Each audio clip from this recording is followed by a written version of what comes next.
ভাবনা ভেতরে আসলে চলছে ভোট গণনা আর বাইরে বাজছে উত্তেজনা, আর সেই উত্তেজনা প্রশমনের চেষ্টা করছে আইন শৃঙ্খলা রক্ষাকারী বাহিনী।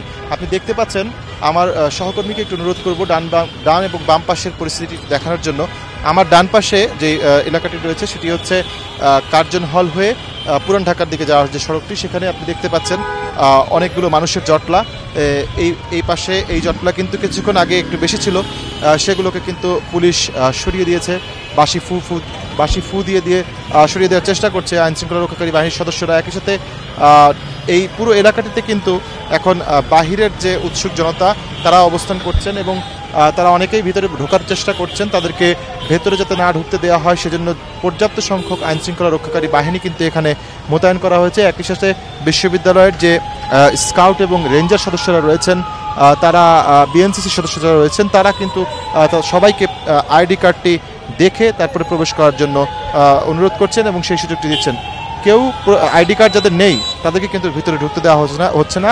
সেক্ষেত্রে বহিরাগত প্রবেশ কিন্তু একেবারেই রেস্ট্রিক্টেড এই বিশ্ববিদ্যালয়ে, এবং এই প্রক্রিয়াটি কিন্তু আগামীকাল সকাল 10টা পর্যন্ত চলবে বলে আমরা জানতে পেরেছি। তো আপনি দেখতে পাচ্ছেন যে এই যে প্রবেশ করতে না দেওয়ার কারণে কিন্তু এই যে ঢোকার যে রাস্তাটি সেখানে কিছুটা যানজটও রয়েছে। এই যানজটের কারণে যারা এই পথটি দীর্ঘদিন ধরে ব্যবহার করেন তারা কিন্তু আজকে একদিনের জন্য হলেও কিছুটা ভোগান্তির শিকার, এবং তারা কিন্তু এখান থেকে ঘুরে অন্য বিকল্প পথ যেটি রয়েছে সেই পথে কিন্তু যাচ্ছেন তাদের গন্তব্যে। সেক্ষেত্রে তাদের কিছুটা ভোগান্তি পোহাতে হচ্ছে এবং দীর্ঘ যানজট কিন্তু ওই সড়কে আমরা দেখতে পাচ্ছি। তবে অ্যাম্বুলেন্স যেটি রয়েছে, যেহেতু এটি এই প্রবেশ দিয়ে কিন্তু ঢাকা মেডিকেল কলেজ হাসপাতাল যেটি রয়েছে সেখানে কিন্তু ঢোকা হয়, আপনি জানেন, দোয়েল চত্বর হয়ে।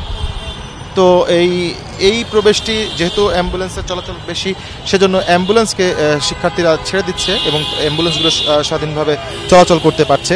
তবে আমরা যেটি জানতে পারছি বা কথা বলছি এখানে যে উৎসুক জনতা রয়েছে তাদের সাথে, যে আসলে তারা কেন এখানে ভিড় করছেন এবং কেনই বা ভেতরে যাওয়ার চেষ্টা করছেন, তো তারা যেটি বলছেন যে তাদের ক্যান্ডিডেট ভিতরে রয়েছে, অর্থাৎ প্রার্থী তাদের রয়েছে। তো তারপরে কৌতূহলবশত আমরা জানার চেষ্টা করেছি যে আসলে আপনার ক্যান্ডিডেট কারা। তারা বলছেন যে আসলে একটি রাজনৈতিক দলের ক্যান্ডিডেট, তবে যেই রাজনৈতিক দল তিনি সাপোর্ট করছেন তার নাম কিন্তু প্রকাশ করছেন না। তো এরকম একটি পরিস্থিতি কিন্তু এই ঢাকা বিশ্ববিদ্যালয়ের যে প্রবেশ মুখগুলো আছে সবগুলো প্রবেশ মুখে কিন্তু আমরা এমনটি দেখতে পাচ্ছি। বিশেষ করে শাহবাগ, ওই পাশে নীলক্ষেতের প্রবেশ মুখটি যেটি রয়েছে, আমি এখন দাঁড়িয়ে আছি শিক্ষা ভবনের ঠিক উল্টো পাশের যে প্রবেশ পথটি রয়েছে হাইকোর্ট মাজার দিয়ে, মাজারের পাশ থেকে দোয়েল চত্বর হয়ে ঢোকার প্রবেশ পথটি, এখানে সব দিকেই কিন্তু আমরা দেখছি যে উৎসুক জনতা এবং এরকম উদ্গ্রীব জনতার ভিড় কিন্তু রয়েছে। তো এই জনতাকে সরিয়ে দেওয়ার জন্য আইন শৃঙ্খলা রক্ষাকারী বাহিনী যথেষ্ট তৎপর এবং কিছুক্ষণ পরপর বাঁশি ফু দিয়ে তাদেরকে সরিয়ে দেওয়া হচ্ছে। এছাড়াও এখানে যারা রয়েছে তাদেরকে বলা হচ্ছে আপনারা এখান থেকে সরে যান। তো সবাই বলছেন আসলে ফলাফল কী হয় সেটি জানার জন্য তারা অপেক্ষা করছেন, কিন্তু ফলাফল এই প্রবেশ মুখগুলোতে দেখানোর কোনো ব্যবস্থা করা হয়নি কর্তৃপক্ষের কাছ থেকে। আমরা যতটুকু জানতে পেরেছি কর্তৃপক্ষ কেন্দ্র যেগুলো রয়েছে সেই কেন্দ্রগুলো এবং বুথগুলোর বাইরে এলইডি স্ক্রিন স্থাপন করেছে এবং সেই এলইডি স্ক্রিনে সরাসরি ভিডিও চিত্র কিন্তু দেখা যাচ্ছে যে ভোট গণনা চলছে এবং সেখানেই কিন্তু ফলাফল প্রকাশ করা হবে। এমন একটি ব্যবস্থা বাহিরে থাকলে হয়তো বা এই যে উদ্গ্রীব যে জনতাগুলো রয়েছে তাদের একটু কিছুটা হলেও ফলাফল জানার যে আগ্রহ সেটি মিটত। এরকম একটি পরিস্থিতি ঢাকার বিশ্ববিদ্যালয়ের যে প্রবেশ পথগুলো রয়েছে সেখানে বিরাজ করছে।